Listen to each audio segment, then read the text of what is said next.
రంగన్న ఈ ఊళ్ళోనే. అవును బాబు, స్టేషన్ దగ్గర ఒక టాక్సీ డ్రైవ్ చేస్తుండగా కళ్ళారా చూసాం. ఆశ్చర్యంగా ఉంది. ఒకవేళ ఎవరినైనా చూసి రంగన్న అనుకోలేదు కదా? అయ్యో మీరుండండి మామగారు, 2 కళ్ళతో కాదు 6 కళ్ళతో చూసాం. టాక్సీ నెంబరు 7799 డిఆర్ అనుకోని ఉంది కదా? అవును. డిఆర్ అనుకో. అయితే ఆ ధర్మారావు గారి కంపెనీ. సుబ్బారావు గారు, అమ్మగారు, నాన్నగారు ఇక్కడే ఉన్నారు. వెంకట మీరు పైకి తీసుకెళ్ళి. ఓకే ఓకే, రండి మామగారు.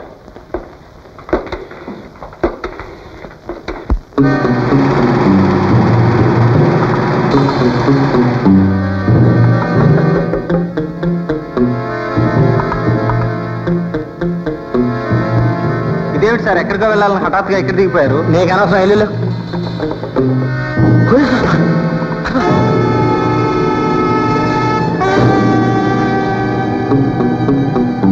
ఏం తొందరగా ఊరి చేస్తాను.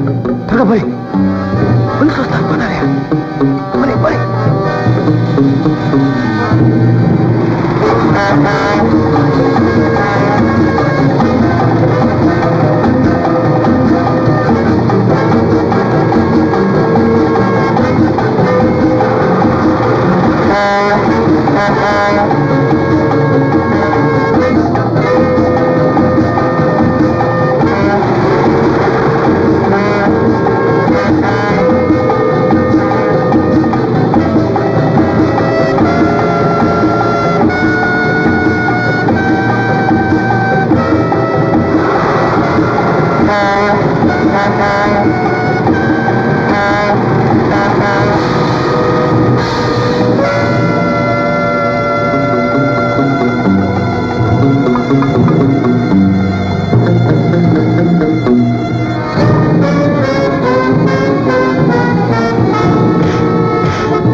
రంగన్న టాక్సీకి యాక్సిడెంట్ అయిందిట.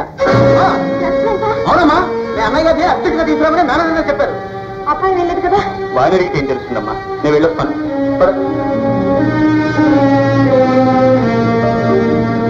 మాట్లాడమే, నిన్ను టాక్సీ డ్రైవర్ గా పెట్టుకుంది బ్లాక్ మార్కెట్ పట్టివ్వడానికి కాదు. ఇలాంటి అన్యాయం కళ్ళెదురుగా జరుగుతుంటే చూస్తూ ఊరుకోమంటారా? ఊరుకోక ఉద్ధరిస్తానంట. 20,000 రూపాయల టాక్సీ తుక్కైపోయింది. ఎవరిస్తారు దీనికి డబ్బు? సమాధానం చెప్పే. మేనేజర్, ఏమిటా గొడవ? ప్రొపరేటర్ గారు అసలు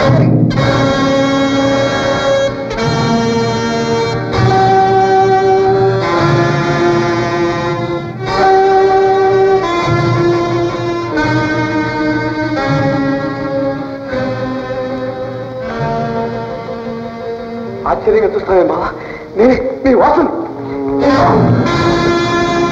బావా, ఆనాడే సత్యావు, ఇంకా బ్రతికే ఉన్నావు. నా కుటుంబాన్ని సర్వనాశనం చేసింది చాలక సిగ్గు లేక ఇంకా బావాన్ని పిలుస్తున్నావు. నన్ను అపార్థం చేసుకోవచ్చు బావా. అజ్ఞానంలో నేను చేసిన పొరపాటికి అనుక్షణం నరకాన్ని అనుభవిస్తున్నాను. నా మాట నమ్ము బావా. ఇంకా నమ్మమంటావా? కన్నా బిడ్డలా చూసుకున్నందుకు నువ్వు మా కుటుంబానికి ఏం చేశావు? నా వంశానికి ఏం అసలు ఇచ్చావు? నా మాన మర్యాదల మంట గడిపావు. నా పరువు ప్రతిష్టలు గంగపాలు చేసి నువ్వు ఇక్కడ సుఖభోగాలు అనుభవిస్తున్నావు. లేదు బాబా, లేదు. నీ కన్నీరు నా మనసును మార్చలేదు. గతి లేక నీ దగ్గర నౌకరికి చేయలేదు. చిచ్చి, నీ డబ్బుతో బ్రతుకుతున్నాను. నీలాంటి నీచుడి దగ్గర పనిచేసే కంటే చావదే నేను. ఆవేశపడకు. నీవనుకున్నంత నీచుని కాదు. ఇప్పటికైనా నిజం తెలుసుకోవడానికి ప్రయత్నించు. ఒకే నీడలో వరసైన పెళ్లి కాని 2 యువతీ యువకులుంటే ప్రకృతి వాళ్ళని పరవశింపజేస్తుంది. అనుకోని తప్పును శాపంగా ప్రసాదిస్తుంది. ఆ తప్పుకు వాళ్ళిద్దరే బాధ్యులు అనుకోవటం అంత మంచిది కాదు. అదిగో ఆ అన్నాడు ఈ ఆవేశానికే గురి కాకుండా ఆలోచనకి తవిస్తే మన కుటుంబం ఇన్ని కష్టాలు పాలయ్యేది కాదు. చెట్టుకొకళ్ళు పుట్టుకొకళ్ళు అయి ఉండేవాళ్ళం కాదు. నీ మీద ఉండే భయంతో భక్తితో నోరు విప్పలేని స్థితిలో నేనుంటే దాన్ని చెదరగొట్టి బెదరగొట్టి ఇంటి నుంచి తరివేశాం. అప్పుడు ఈ నిజం చెప్పే అవకాశం నాకు ఎక్కడుంది బాబా? ఇప్పుడు కూడా దేవుడి మీద ప్రమాణం చేసి ఒక్క నిజం చెబుతున్నా. నువ్వు అక్క ఒప్పుకుంటే రాణిని నా భార్యగా తీసుకుందామని గంపరాస్తూ ఎదురు చూస్తున్నా. ఆమె కోసమే బ్రతుకున్నాననేది నా అంతాత్మకే తెలుసు. నా మీద నా మాట మీద నమ్మకం లేకపోతే నేను ఇంకా దుర్మార్గుడే నువ్వు భావిస్తే బావా, నీ రెండు చేతులతో నా పీక నిలిపి చంపేపోవా. తండ్రి లాంటి వాడి నీ చేతిలో చావట కంటే కావాల్సిందే ఉంది. తప్పు బావా. అన్నయ్య అన్నయ్య రాణి, అన్నయ్య అమ్మ రాణి. అన్నయ్య అన్నయ్య బ్రతికే ఉన్నావా అమ్మ? కావాలనుకున్న నన్ను ఈ డాక్టర్ గారే బ్రతికించారన్నయ్య. డాక్టర్, మీకు ఎలా కృతజ్ఞత తెలుపుకోవాలో అర్థం కావట్లేదు. నేను బ్రతికించింది మా చెల్లెలే కాదు డాక్టర్, మమ్మల్ని అందరినీ బ్రతికించారు. అమ్మ రాణి, చూడమ్మా, నా ఆవేశం ఎన్ని అనర్థాలకు దారితీసిందో. ఉంటామా?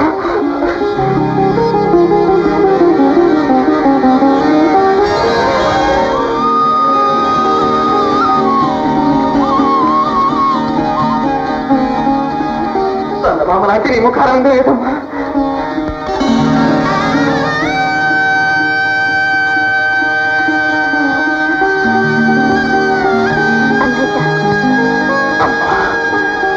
అన్నయ్య పసుపు కుంకుమతో 1000 ఏళ్ళు వచ్చిందమ్మా.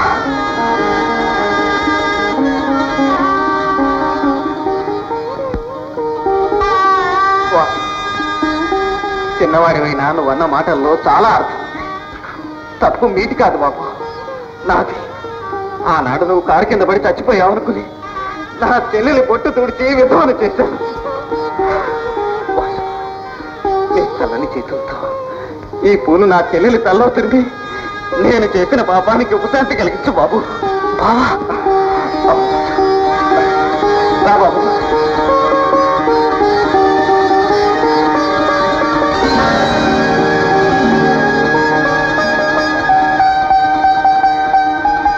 సీత, ఎక్కడున్నావు? కన్య కర్పూరంతో సమానమన్నావు. అది వెలిగి హారతిగా మారినప్పుడే ఆడదిగా రూపొందుతుందన్నావు. నీ మాట ప్రకారమే ఈ కర్పూరాన్ని ఇప్పుడే దేవుడికి హారతిగా ఇచ్చాను. నువ్వెక్కడున్నా సరే ఈ దంపతుల్ని మనసారా ఆశీర్వదించు సీత. అన్నయ్య వదిన ఎక్కడుందన్నయ్య? అన్నయ్య వదిన మాటలోనే వచ్చింది. అక్క, వదిన ఎవరు?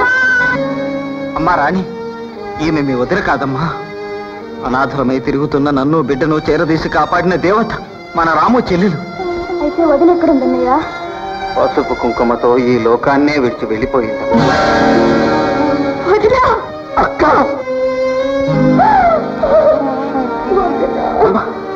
అమ్మ రాణి, రాణి, ఇది గంటతడి పెట్టవలసిన సమయం కాదమ్మా.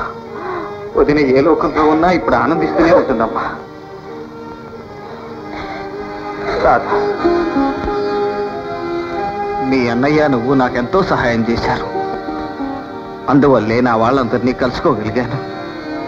మీ మేలు 1000 జన్మలకైనా తీర్చుకోలేను.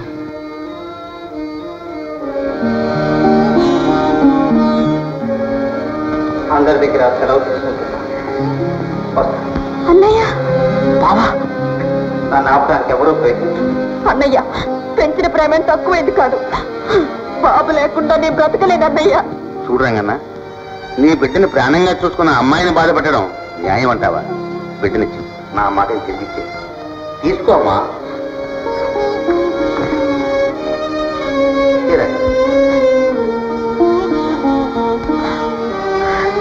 రంగన్న, ఆ బిడ్డకు తల్లి కావాలిగా, అందుకని. ఆ మాట మాత్రం అనకండి. తనువులు వేరైనా ఒకే ప్రాణంగా మసలుకున్న నా సీతను నేను మర్చిపోలేను.